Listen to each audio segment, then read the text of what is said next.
Hey, how you doing? This is Adam Post, publisher of more than 1,000 comic books and marketing expert covering Bud Light. Bud Light president says they still can't recover. Customers don't trust the company.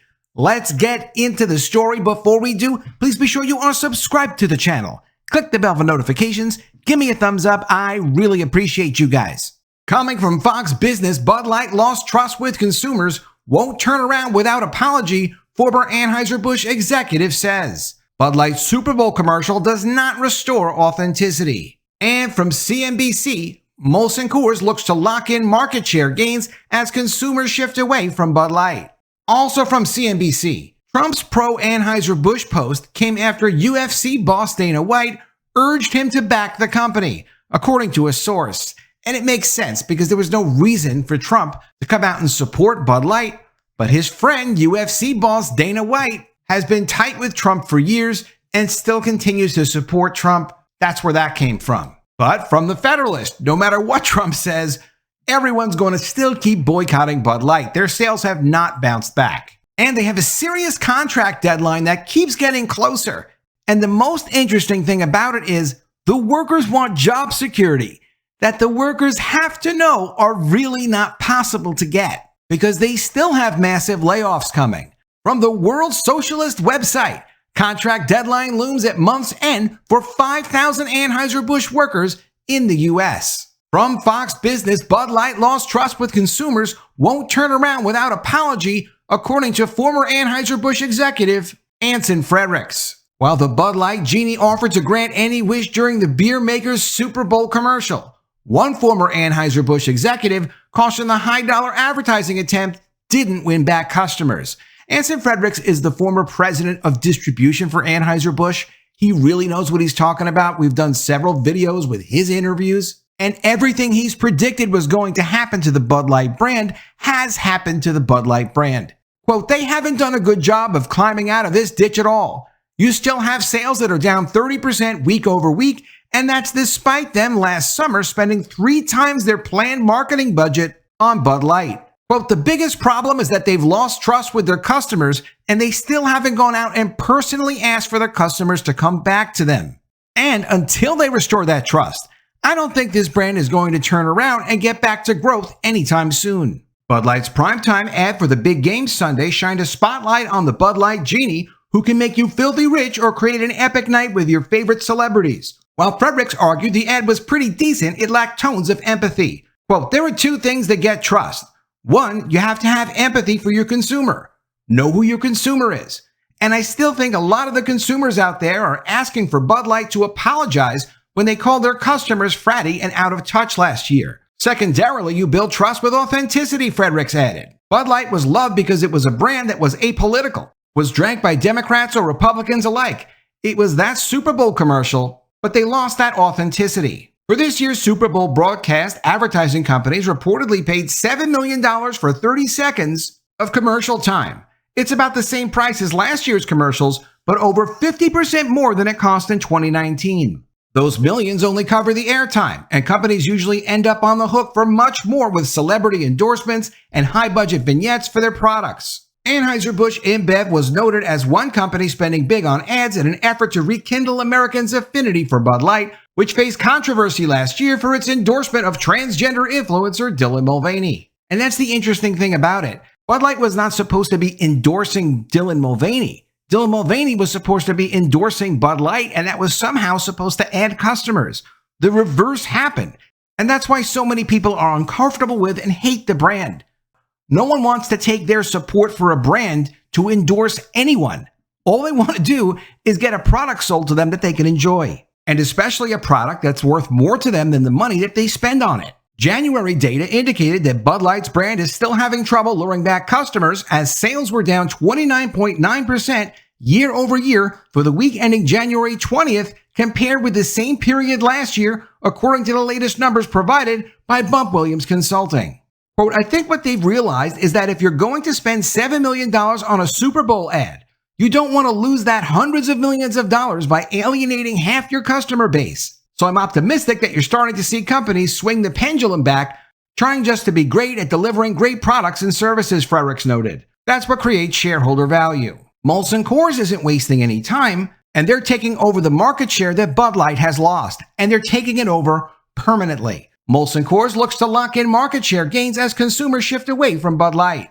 Coors Light and Miller Lite's parent company reported a quarterly earnings beat as it returned to profit and grew its market share. Molson Coors grew its marketing and administrative spending nearly 19% in the fourth quarter as the company looked to maintain those gains. CEO Gavin Hattersley said he remains confident that the shifts in the U.S. beer industry will be permanent. Brewer Molson Coors said that it expects to maintain its market share gains in the year ahead. The company, which makes Coors Light and Miller Lite, reported strong fourth quarter earnings as the net sales for 2023 grew over 9%. Those revenue gains were in large part tied to consumers migrating away from Anheuser-Busch InBev's Bud Light products after boycotts began last April.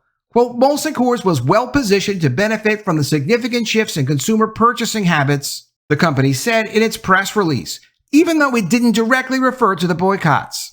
It was a return to profit for Molson Coors from a loss a year ago. The company reported net income of $103.3 million, or 48 cents a share for the quarter, compared to losing $590 million the year prior. CEO Gavin Hattersley shares his confidence in the company's plan to maintain its leadership in the beer category on the company's fourth quarter earnings call. Quote, the gains we've seen in our core brands have been consistent for over 9 months.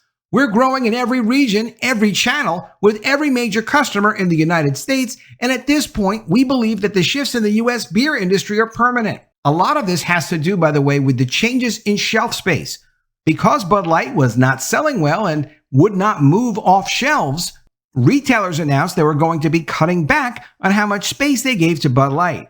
That is shelf space they are not going to be getting back. Molson also invested a significant amount of capital in the fourth quarter, spending nearly 19% more on marketing and administrative costs to achieve those gains. The company was among the advertisers that spent big on Sunday's Super Bowl game with a commercial featuring LL Cool J and the Icy Coors Light train. Quote, we invested strongly behind our brands, increasing marketing spend over $50 million in the quarter, said Vice President of Financial Planning and Analysis and Investor Relations on the company's earnings call. Our focus was on retaining our existing drinkers and attracting new ones.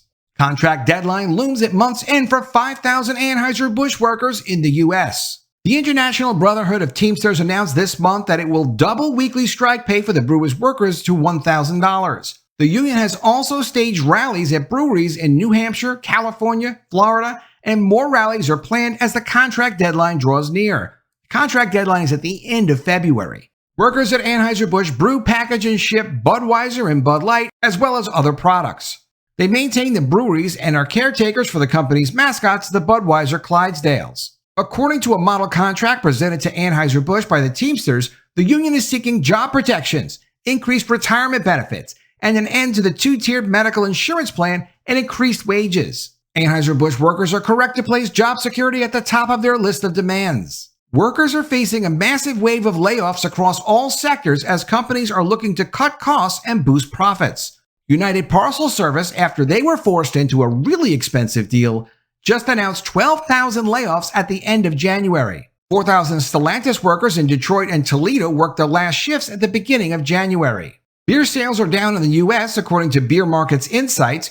2023 marked the lowest level of beer consumption in a generation. Anheuser-Busch is leading the downturn, due at least in part to the conservative backlash and, of course, the normal people that are really not interested in drinking Bud Light because of Anheuser-Busch's endorsement deal with transgender influencer Dylan Mulvaney, which toppled Bud Light as the top-selling beer in the U.S.